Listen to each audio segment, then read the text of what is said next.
نبی پاک صلی اللہ علیہ وسلم نے فرمایا کہ حضرت موسیٰ علیہ السلام بنی اسرائیل میں خطبہ دے رہے تھے تو ان سے سوال کیا گیا کہ لوگوں میں سب سے بڑا عالم کون ہے؟ حضرت موسیٰ علیہ السلام نے کہا میں سب سے بڑا عالم ہوں۔ تب اللہ عز و جل نے ان پر عتاب فرمایا کیونکہ انہوں نے اللہ تعالیٰ کی طرف علم کو نہیں لوٹایا، تو اللہ تعالیٰ نے ان کی طرف وحی کی کہ میرے بندوں میں سے ایک بندہ مجمع البحرین میں ہے، وہ تم سے زیادہ عالم ہے۔ حضرت موسیٰ علیہ السلام نے کہا اے میرے رب، میری ان سے کیسے ملاقات ہوگی؟ فرمایا ایک ٹوکری میں مچھلی رکھ لو، بس جب وہ مچھلی گم ہوگی وہیں وہ بندہ ہوگا۔ حضرت موسیٰ اور ان کا شاگرد یوشع بن نون دونوں چل پڑے اور انہوں نے ایک ٹوکری میں مچھلی رکھ لی، حتیٰ کہ ان دونوں نے ایک چٹان پر سر رکھا اور وہ دونوں سو گئے۔ وہ مچھلی ٹوکری سے نکلی اور سمندر میں سرنگ کی طرح راستہ بناتی ہوئی چلی گئی۔ اور یہ صبح ہوئی تو حضرت موسیٰ علیہ السلام نے اپنے شاگرد سے کہا ہمارا ناشتہ لاؤ، ہمیں اس سفر سے تھکاوٹ پہنچی ہے۔ اس نے کہا بھلا دیکھیے، جب ہم اس چٹان کے پاس آ کر ٹھہرے تھے تو بے شک میں مچھلی کا ذکر کرنا بھول گیا تھا، اور اس مچھلی کا ذکر کرنا مجھے شیطان نے ہی بھلا دیا تھا، اور اس مچھلی نے سمندر میں عجیب طریقہ سے راستہ بنا لیا تھا۔ موسیٰ علیہ السلام نے کہا یہی تو وہ چیز ہے جس کو ہم ڈھونڈ رہے تھے۔ تو وہ دونوں اپنے قدموں کے نشانات کی پیروی کرتے ہوئے پیچھے لوٹے۔ جب وہ دونوں اس چٹان پر پہنچے تو دیکھا وہاں ایک شخص کپڑا اوڑھے ہوئے موجود ہے۔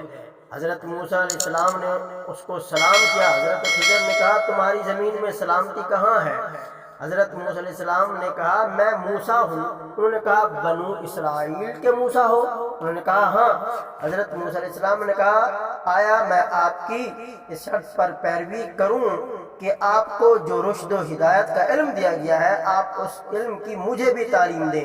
حضرت خضر علیہ السلام نے کہا آپ میرے ساتھ ہرگز صبر نہیں کر سکیں گے۔ اے موسیٰ میرے پاس اللہ کے علم سے ایسا علم ہے جو اس نے مجھے سکھایا ہے وہ آپ کے پاس نہیں ہے، اور آپ کے پاس ایسا علم ہے جو اس نے آپ کو سکھایا ہے اس کو میں نہیں جانتا۔ موسیٰ علیہ السلام نے کہا انشاءاللہ آپ مجھے صبر کرنے والا پائیں گے اور میں آپ کے حکم کی نافرمانی نہیں کروں گا۔ پھر وہ دونوں سمندر کے کنارے کنارے چلنے لگے۔ ان کے پاس کشتی نہیں تھی، ان کے پاس سے ایک کشتی گزری۔ انہوں نے ان سے کہا کہ وہ ان کو سوار کر کے لے جائیں۔ انہوں نے حضرت خضر کو پہچان لیا اور بغیر اجرت کے ان کو سوار کر لیا۔ پھر ایک چڑیا آئی اور کشتی کے ایک کنارے بیٹھ گئی اور اس نے سمندر میں ایک یا دو چونچیں ماری۔ پس خضر نے کہا مجھے اور تمہیں علم دینے سے اللہ کے علم میں سے صرف اتنی کمی ہوتی ہے جتنی اس چڑیا کے سمندر میں چونچ مارنے سے کمی ہوتی ہے۔ پھر حضرت خضر نے کشتی کے تختوں میں سے ایک تختے کو اکھاڑ کر پھینک دیا۔ حضرت موسیٰ علیہ السلام نے کہا ان لوگوں نے بغیر اجرت کے ہم کو کشتی میں سوار کیا اور آپ نے کشتی کا ایک تختہ اکھاڑ دیا تاکہ آپ اس میں بیٹھنے والوں کو غرق کر دیں۔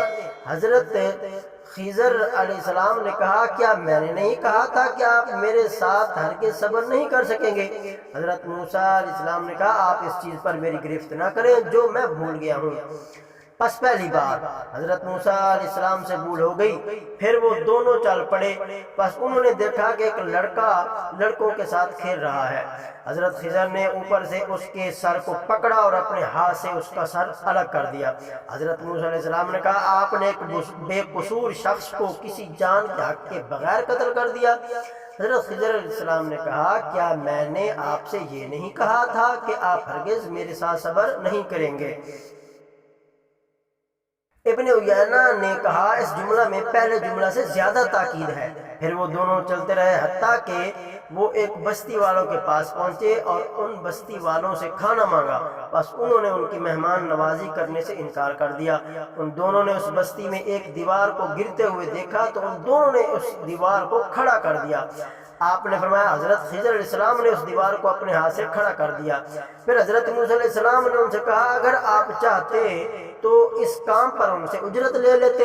حضرت خضر نے کہا اب ہمارے اور تمہارے درمیان جدائی ہے۔ نبی پاک صلی اللہ علیہ وسلم نے فرمایا اللہ تعالیٰ حضرت موسیٰ علیہ السلام پر رحم فرمائے۔ ہماری خواہش تھی کہ حضرت موسیٰ علیہ السلام کچھ دیر اور صبر کرتے حتیٰ کہ ان دونوں کے مزید واقعات بیان کیے جاتے۔